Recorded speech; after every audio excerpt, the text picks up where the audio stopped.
As we eagerly await the release of Dragon Age the Veilguard in the fall, many of us have decided to replay Inquisition or maybe even pick up the game for the first time. So I wanted to pause my own playthroughs just for a moment to share some pieces of advice for people getting into or back into the game in 2024. So hi, I'm Pazzi, and here are 5 of my favorite tips for Dragon Age Inquisition, plus I'll add one bonus tip at the end just for people modding the game. Tip number 1 is to use guides. One of the great and sometimes frustrating things about the game is that while you are given quest objectives, it's not always obvious in what order you should do those things. And sometimes you can even lock yourself out of game content by accidentally missing something. For instance, there are some operations that if you don't complete while you're staying in the first town of Haven, then when you move to your second home base, Skyhold, those operations will no longer be available to you. A general rule is to complete the quests in order of location based on the recommended level the game gives you at the war table, but that's not always the case. Like the dragon in the hinterlands that you should definitely not fight when you first encounter it, or the northern part of the Storm Coast that is just straight up blocked off until you proceed far enough into Varric's personal questline. So to save you some stress, I've linked a few resources in the description of this video that some other members of the fandom have made, from a quest order list to class ability recommendations to a complete war table operations guide. I do not own any of these resources, I'm just sharing them. So the original creators deserve all the credit, and that credit is definitely well deserved because these are lifesavers. Speaking of the war table, tip number 2 is that you should be visiting it often. Since you are the Inquisition, political and warfare strategy is an important part of the way this game unfolds. So the war table is where you'll devise those strategies with your advisors and complete operations to advance the story of the game, as well as to open up those new locations to explore. And for better or worse, unless you're playing on PC and want to get a mod that gets rid of the wait time, most of these operations, other than the location ones, are timed, meaning you will have to wait in real time for those operations to complete, and some of them do take a while.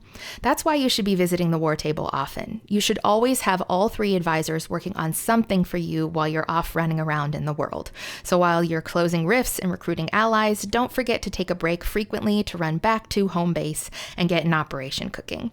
And for help with each operation, the aforementioned guide I linked in the description should help with that. Another thing you should do often is my tip number 3, talk to your companions and advisors. Each companion has a personal quest at various stages in the game, but you will often only know that if you check on them. And even then, sometimes the conversations will go away if you travel somewhere first. Like when you first arrive at Skyhold, you need to talk to everyone more than once before you go anywhere, ending with Solus. But while this might seem tedious for some people, personally, I think this is one of the things that makes the game so great. You truly do get to know your companions and advisors on an intimate level. So that's a part of the game I don't want you to miss out on, along with those subsequent quests too.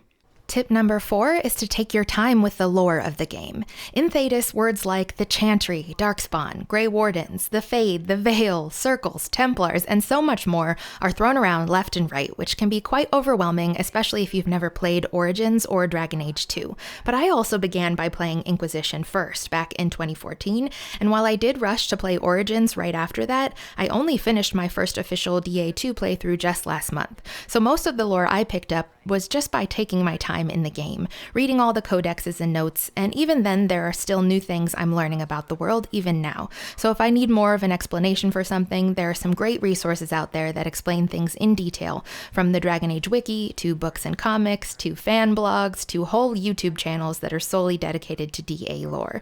And again, I do think that learning that lore is a part of the fun of the game, so don't be afraid to look things up, just beware of spoilers. And lastly, I know this is going to sound antithetical to the whole thesis of this video, but you're going to just have to trust me on this one. My last piece of advice is to be okay with missing things. The game is designed to play more than once. For instance, there are quests and exclusive dialogue options based on your character's race, class, and romance that you literally just cannot get to in one playthrough alone. Choosing between the mages or the Templars is a great example of that. So while I think it's always good to have a plan in mind when you're going into a playthrough of a game as complex as Inquisition, we also need to plan to not do things, and that's okay. We can always pick it up in our next playthrough. And as promised, a bonus tip just for modders.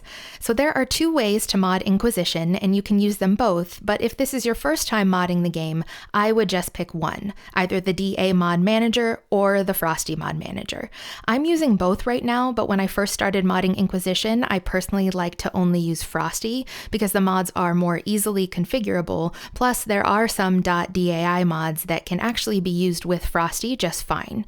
So if you're interested in modding Inquisition, again, there are some excellent guides out there, but my advice is to start small, and if you want any mod recommendations, you can always check out episode 0 for either of my 2 characters, Ash or Mira, for their completed mod lists. And that is it for my basic tips for anyone either jumping in fresh or just trying to dust off the cobwebs on their Inquisition game. I hope these resources help you on your way. And if there is a more detailed guide you want to see from either my Dalish Warrior or Talvashoth Mage playthrough, let me know in the comments. Here's to us all having speedy playthroughs that we can finish by the end of September.